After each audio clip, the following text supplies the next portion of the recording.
we didn't have enough challenges in agriculture right now, we have a couple of things hanging over us as well as the livestock and poultry sector is doing right now, and it's really, without question, as we've talked about today, the real bright spot in the farm economy.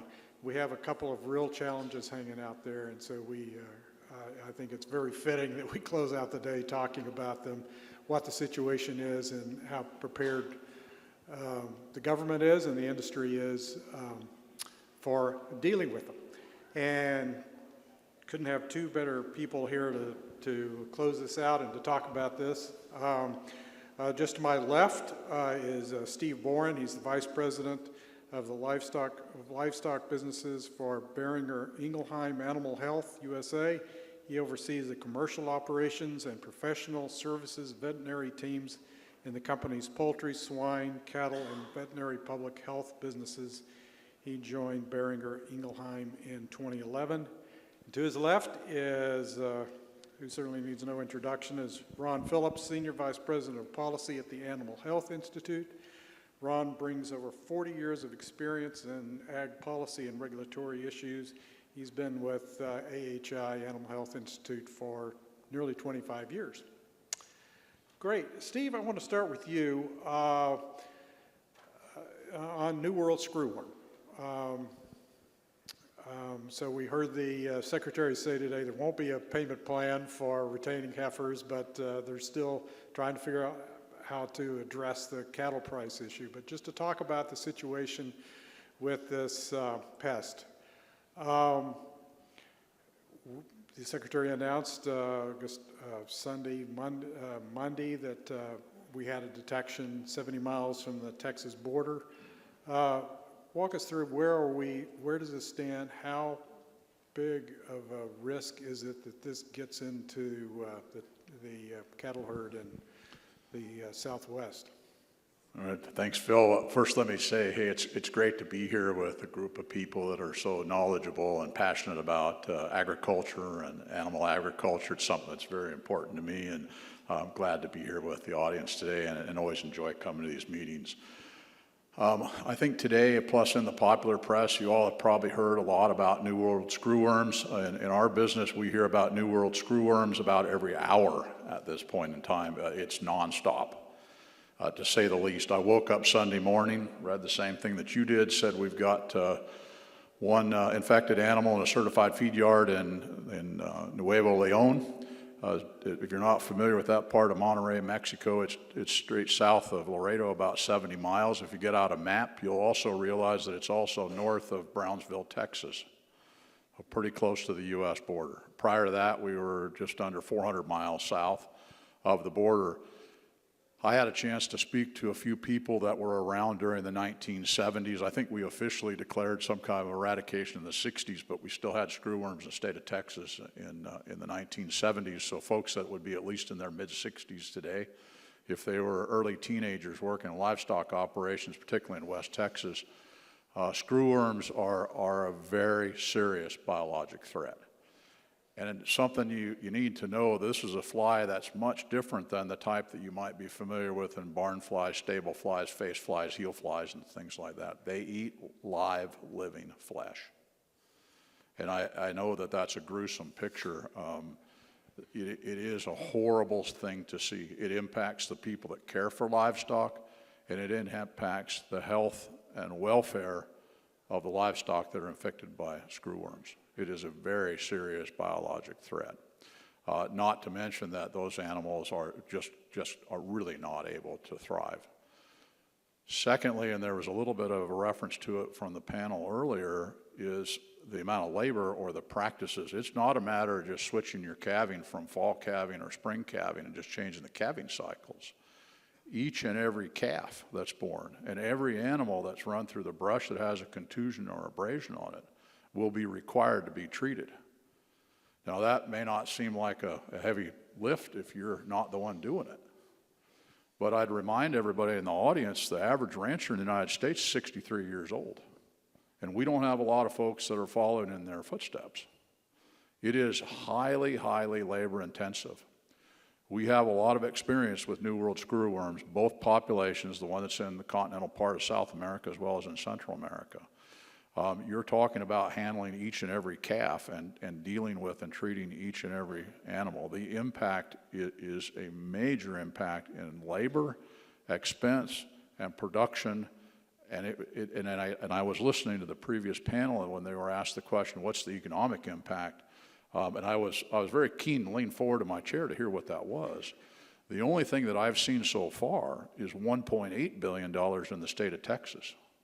And that's just the state of Texas. Now, it is a major cattle producing state, but it has a major economic impact. How much of a risk is wildlife carrying this? Because we've got a lot of wild hogs now and feral hogs as well as deer. And here's the bad part. All mammals can be inflicted by screwworms. I guess whales can't because they're underwater. I guess flies. So I'll back off on that. Land traversing animals. I'll give you an example. You probably can't see. I've got a small puncture wound on the side of my finger that I picked up on Sunday from a thorn. A tick bite or a puncture wound is enough for a screwworm fly to lay its eggs into. And from there, they start to feed on live tissue. So all deer, cervids, pigs, any type of animal that's there, that it can carry screwworms. It's not just domesticated livestock. Well, on that cheerful note, let's talk about avian influenza. We haven't heard a lot about it. It seems to have, certainly since the beginning of the year when we had a whole series of significant outbreaks. Of course, that's when the birds were flying north. What's the situation? We've had some recent detections in the northern plains. I believe there was a dairy operation in Nebraska, some turkey operations in the Dakotas. Are we starting to see, with the southern migration, are we going to see something like we've had the last couple of years? Ron? Thanks, Phil. And first, let me just say how great it is to be here in Kansas City, the heart of the animal health corridor.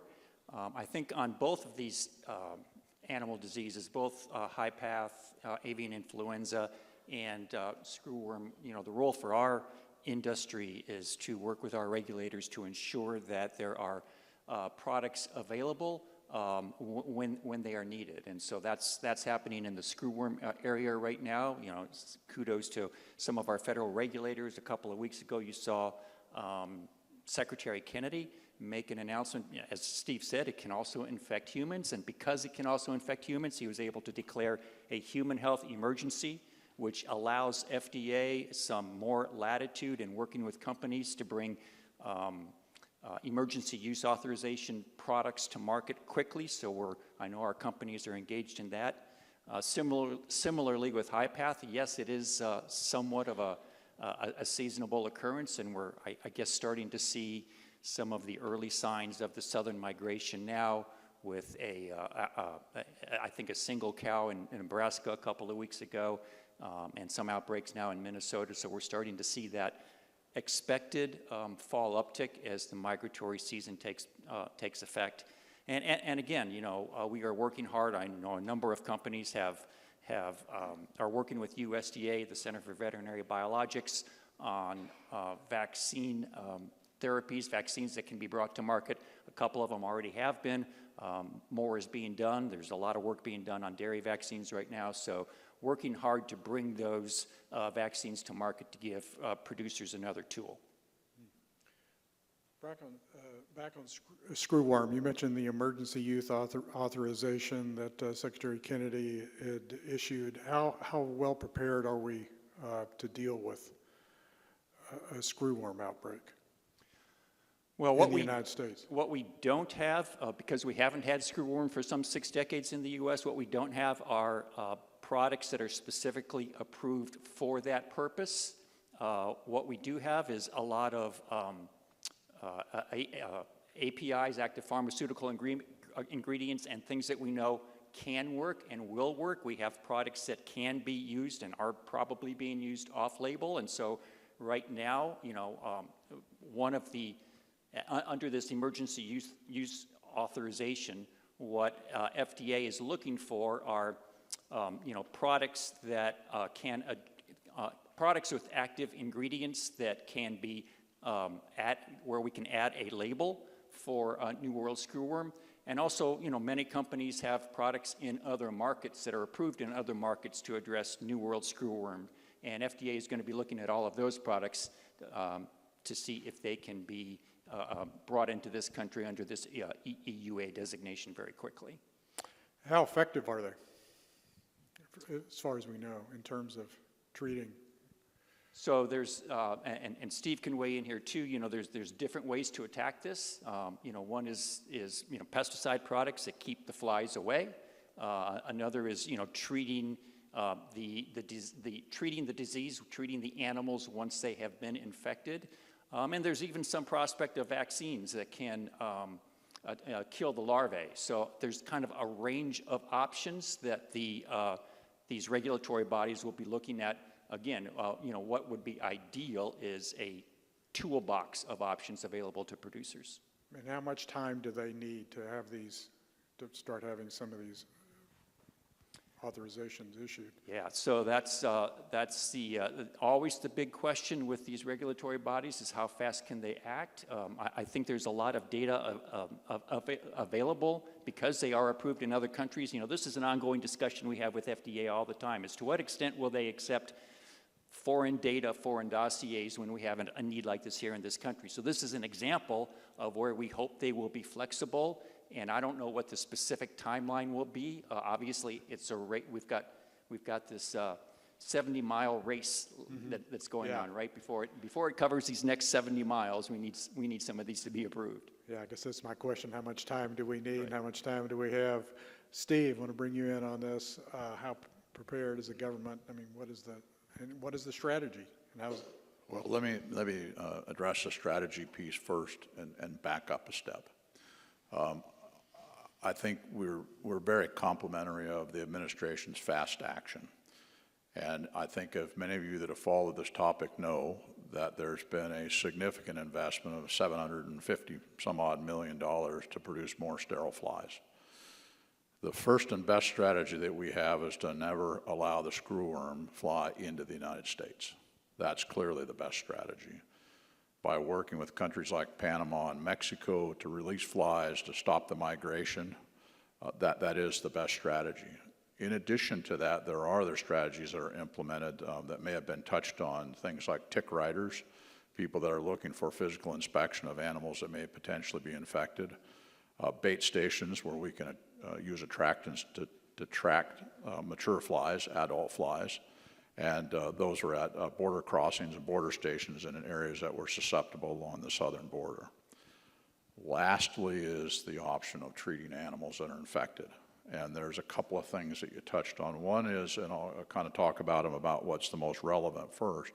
There are two methods that we have in regards to parasiticides. One of them would be a topical type application that kills adult flies that might be similar to other fly products that you might be familiar with. The other are parasiticides that are systemic in nature, so these typically would be applied to the animal either transdermal through the skin or injected into the animal that can be used to inhibit the growth or actually kill the parasite. There are a number of active ingredients, and really the ones that are some of the first ones, and our company was the pioneer of ivermectin. Many of you have heard about that more popularly in the last 4 or 5 years or so, as it's been out in the popular press, but we've already used that product in the livestock industry for about 4 decades. So it's been out there for a while. Things like doramectin are another one that's been in the industry. Today we have another class of parasiticides that's primarily used in the companion animal business, and for any of you that have dogs and cats, you may be familiar with those type things, but they're typically in what we would call the foxoliner compounds, so things like afoxoliner, umifoxoliner, fluorofoxoliner, and they have a different mode of action, and we think they have a very high efficacy rate. The question is, how fast can things be ramped up? Yes, there are products that are used in other countries, but to your point about the labels, when those products like ivermectin were registered in the United States, we didn't have screwworms. So they were never put on the labels, and you're right, in some places they are on the labels outside of the country, but they've been used for a long time. So again, I would just reiterate that prevention in this case is by far the best option as opposed to treatment. And we hope that we never do have to treat animals. And I already talked about how labor intensive and you can imagine how disheartening it is for livestock producers to have to deal with that type of biologic threat. I didn't touch on vaccines, but vaccines are one that I think may have some promise, but we have yet to come to proof of concept on, and we're still working on it. We have had the desire to build vaccines that controlled parasites for a very long time. It is easier said than done. The Secretary seemed to be fairly dependent right now on how well Mexico addresses this. And obviously we have USDA as a number of personnel in Mexico, but the Secretary did not seem particularly happy with how the fact that this calf got within 70 miles of our border. How confident are you, how concerned should we be about Mexico's role and performance? Do you want to start an international incident, or shall I? I think that's a perfect question for Ron. Yeah, so I don't know a specific answer to that question. Obviously, we all heard the Secretary this morning. I also hope that there are adequate USDA personnel down there, making sure that they're doing what we expect them to be doing. So it's a touchy issue. Steve, you mentioned vaccines. Let's talk about vaccines and HPAI, avian influenza. Why you have several segments of the poultry industry and dairy industry are supportive of vaccine. Why is it? Where do we stand on that in terms of industry support for a vaccine? For HPAI, because I assume that's USDA will go forward when. Well, the short answer is it's mixed. But I would just point out that our threat for HPA, highly pathogenic avian influenza, HPAI, is another foreign animal disease. That's a transborder disease. Primarily, our threat is coming from Canada. So unlike the scenario from screwworms from the south. I guess I would summarize it this way based on my knowledge, and I'm by no means an expert on policy in that, but it appears that with the Turkey Federation and egg producers, there's support at looking at vaccination protocols. They have been heavily impacted by highly pathogenic avian influenza. The National Chicken Council, I think, is deeply concerned about tariffs and trade issues, trade issues with the export of poultry. From the United States, we produce about 9 billion broilers. That's a lot of chickens. And about 15+% of that chicken meat is exported. And that is a major concern for the poultry industry, particularly in the broiler segment. So we've got to reach some point where we can come to an equalization on the economic impacts, probably before we'll be able to move forward and have a uniform position across the entire poultry industry. Go ahead, Ron. So it is the role of our industry to work with our regulators to ensure that there are products available if and when the government decides that they should be used. And as Steve has alluded to, the big question there is trade. And I think as you look across the different species, the more dependent on trade a particular commodity is, the more hesitant they are to support vaccination because of the potential trade implications. It's a thorny, complex issue. It's going to take an awful lot of work on the part of USDA and talking to our trade partners to come to an agreement on if and when and how they can be used without impacting trade. I think some of those discussions are going on, but it is a thorny issue. They've been going on for a while. Do you see any signs of progress on that idea of regionalizing or somehow addressing that? So I think there's a lot of talk about regionalization, I think as technology advances, the role of vaccines that are called DIVA vaccines, the ones where we can differentiate vaccinated from infected. So yes, I do think all of those things are being talked about. But again, getting ironclad commitments from trade partners that we totally trust is a very uphill climb. And Ron, this probably applies to, and Steve, you can get on this too. mRNA vaccines have become quite controversial coming out of COVID. How is this affecting animal vaccines and the ability to develop and distribute them? So I'm going to start broadly there. I mean, I'm going to go back to what, so Bart Fisher on the previous panel mentioned this populist movement that is driving both MAHA, driving questions about competitive practices.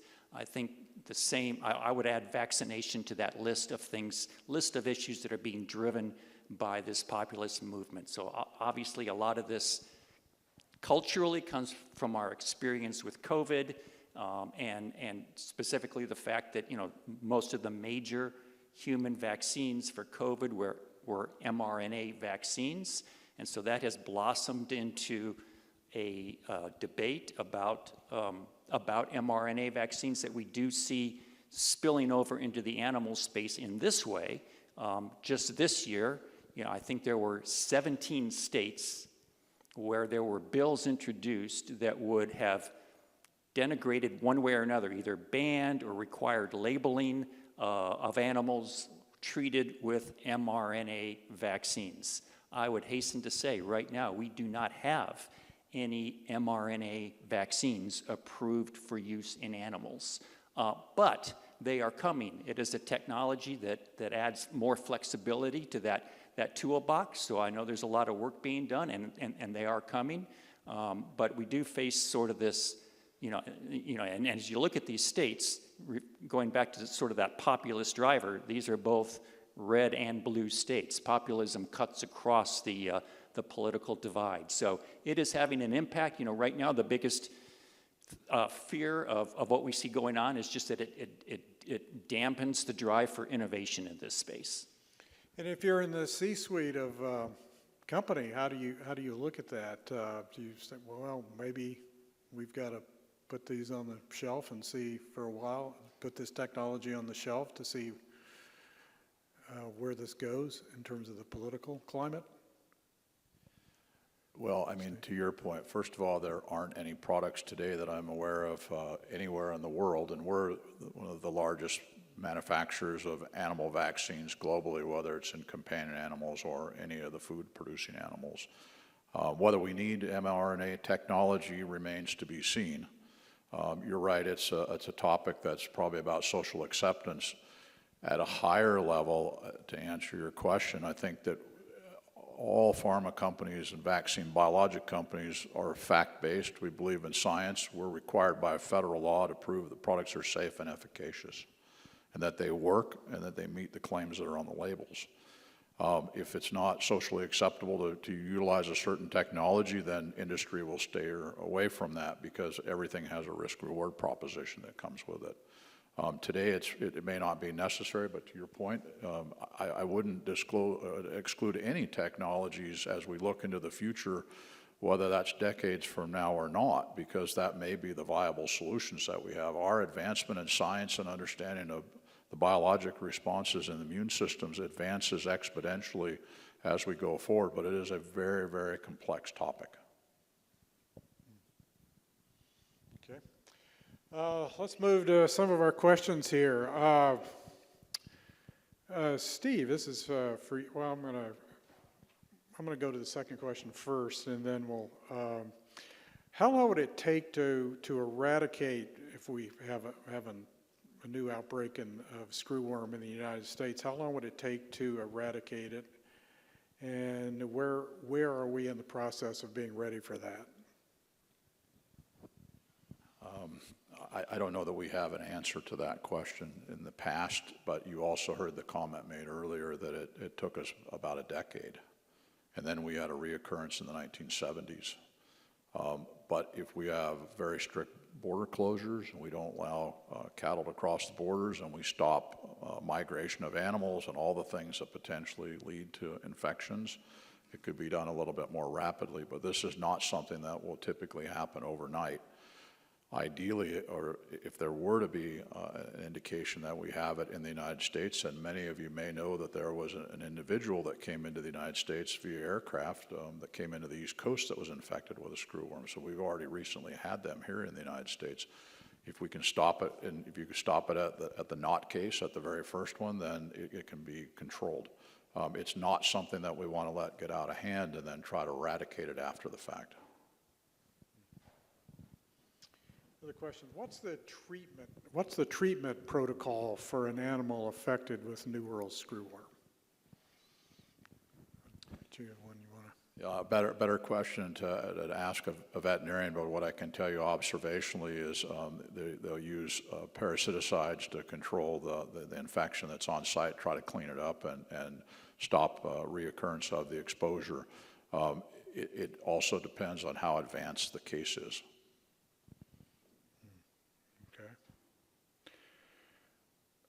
Is the production capacity of sterile flies sufficient enough to maintain the barrier? And this kind of goes before the question of how long it would take to outbreak. The Secretary back in August in Texas announced $750 million, which is a lot of money, for sterile fly production capacity. I assume you'll say it's not sufficient enough yet, but how long does it take to ramp up, and what will it take in terms of numbers? Yeah, that's not strictly within, sort of the animal health industry, but from what I understand it, there is a significant ramp-up time, and there is some concern, back to your question, Phil, about how much time do we have. It's going to take a period of years, I think, to bring those new production facilities online, and whether we have that or not remains to be seen. So it is, they're doing what they can to address it, but it does take time. My understanding is based on the exposure rate that we need somewhere in the neighborhood of 500 million sterile flies a week. We are well short of that production level now. That's being produced outside the United States, and that's the reason that the administration made the investment to increase production.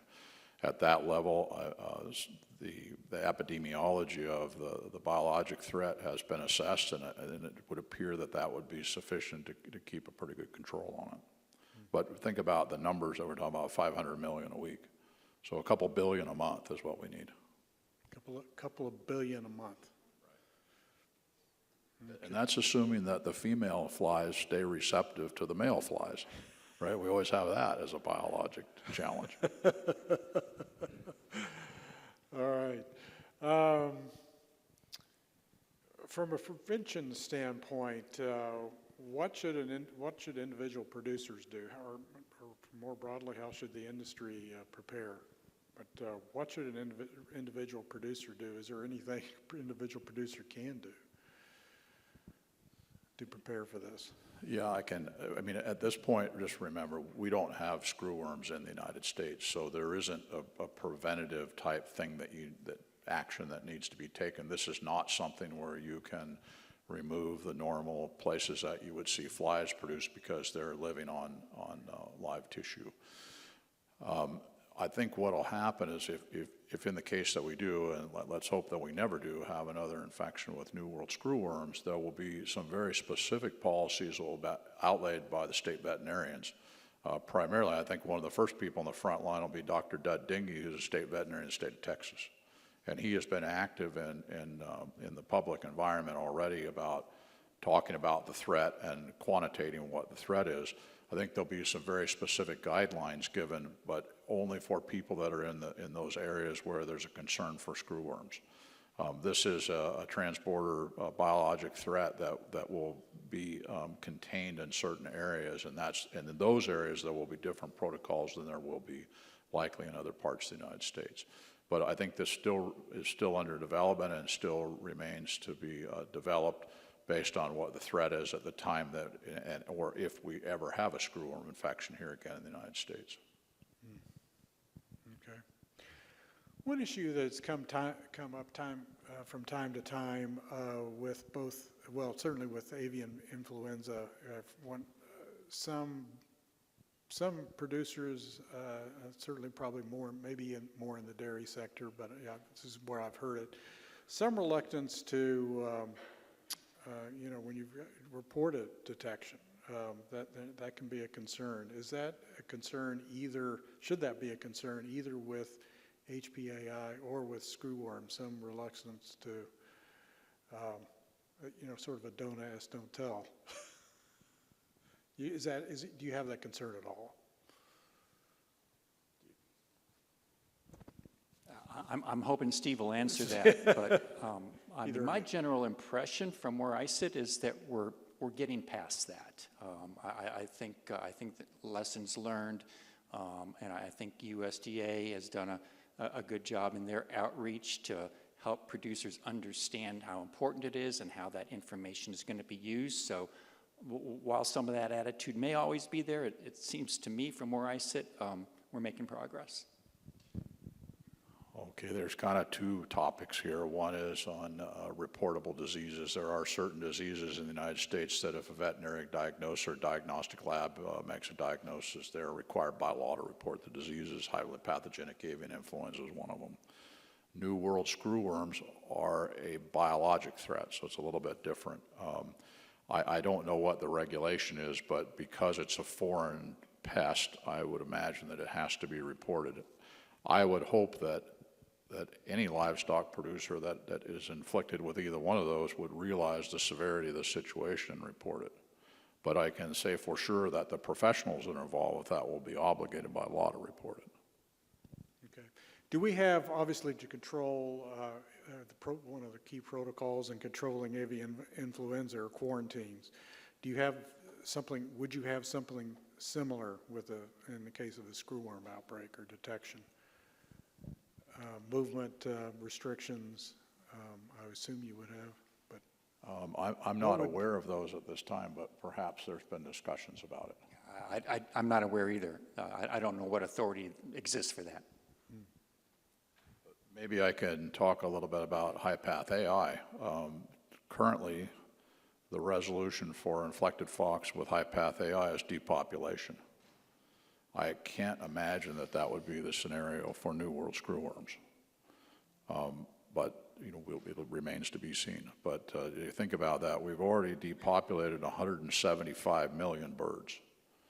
So it can be a significant threat for us. And you mentioned earlier when we got started, we already know that there's an impact this year in South Dakota, North Dakota, and the northern tier states. I think we all know that birds migrate south in the wintertime.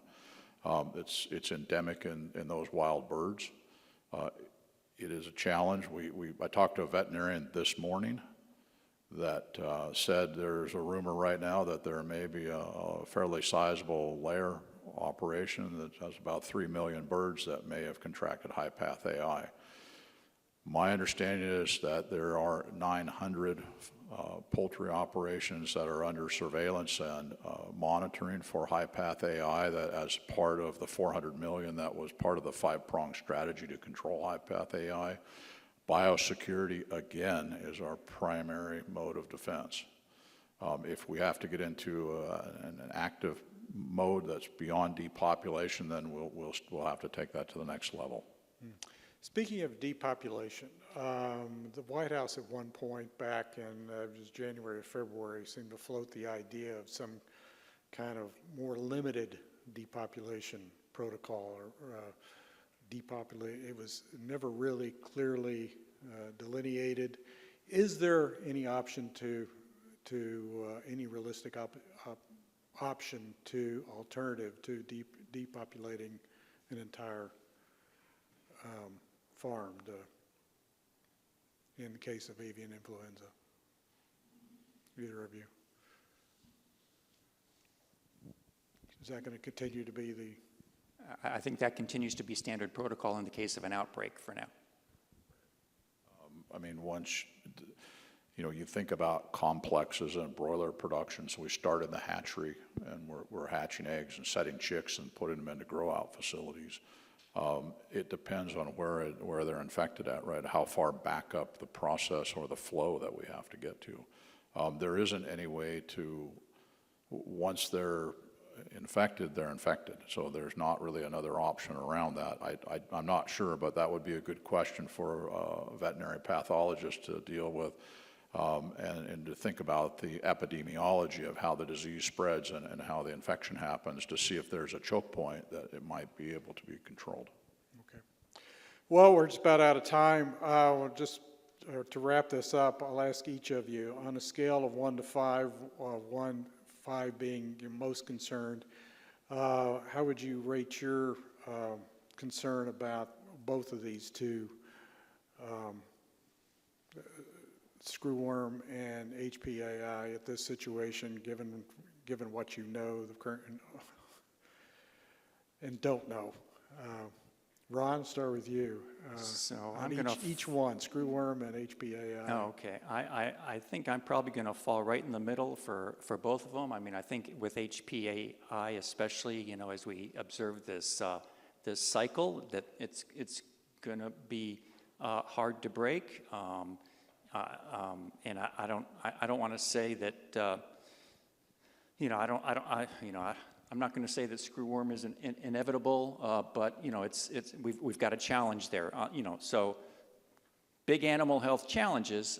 On the other hand, there's an awful lot of work being done to address them right now, both on the biosecurity side. I think for both, you know, the border shut down, what the secretary mentioned this morning for screwworm, and in terms of the development of products that can be used to address these animal health problems. So.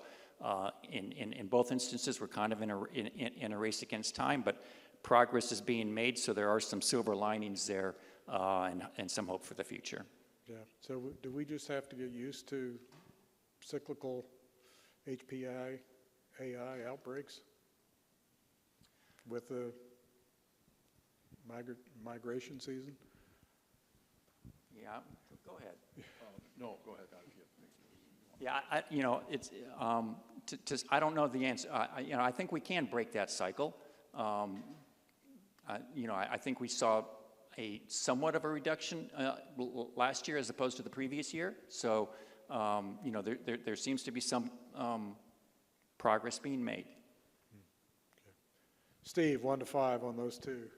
Okay, I was thinking about your numbers. You probably can tell by my responses here. I'm concerned about both. I'll just tell you straight out, I have a deep concern about both of them. I am cautiously more optimistic about New World screwworm, so I'll say I'm kind of in the 2-3 range on that one, because I'm hoping that through sterile fly production, other things we've already talked about, that we keep the disease out of or keep the biologic threat outside of the United States. It's a concern. There's always a chance that we have something that slips through, but mechanically we have the opportunity of dealing with that one a little bit differently. Highly pathogenic avian influenza, we're moving towards the point that we see that endemic in Canada. Season after season, we continue to have more threat. It's just not as easy for us to control the population of wild birds and the migration of wild birds. I lived in Southeast Asia when highly pathogenic avian influenza broke in 2004 and 2005, and I saw how devastating it was. And I also lived in Europe during the time that it broke in the continental part of Europe. And I can remember vividly going to parks, and there were signs that said, "Don't pick up dead birds." It can be a threat, and it is a highly pathogenic virus. And that's one of the problems we have. That's why we call it high path AI instead of just avian influenza. It is a threat that can be a serious problem for us. I think we're slowing it down, to your point, through biosecurity and some of the efforts that have been made by producers. But we've got the threat still in turkey production. I think I just recently understand since the beginning of the month, another 500,000 turkeys have been eradicated. So we don't have a handle on it yet, but I think we've got some smart people working on it, and we've got some motivated people to see if we can't get it slowed down and make it a controllable disease. Thank you, and join me in thanking Ron and Steve.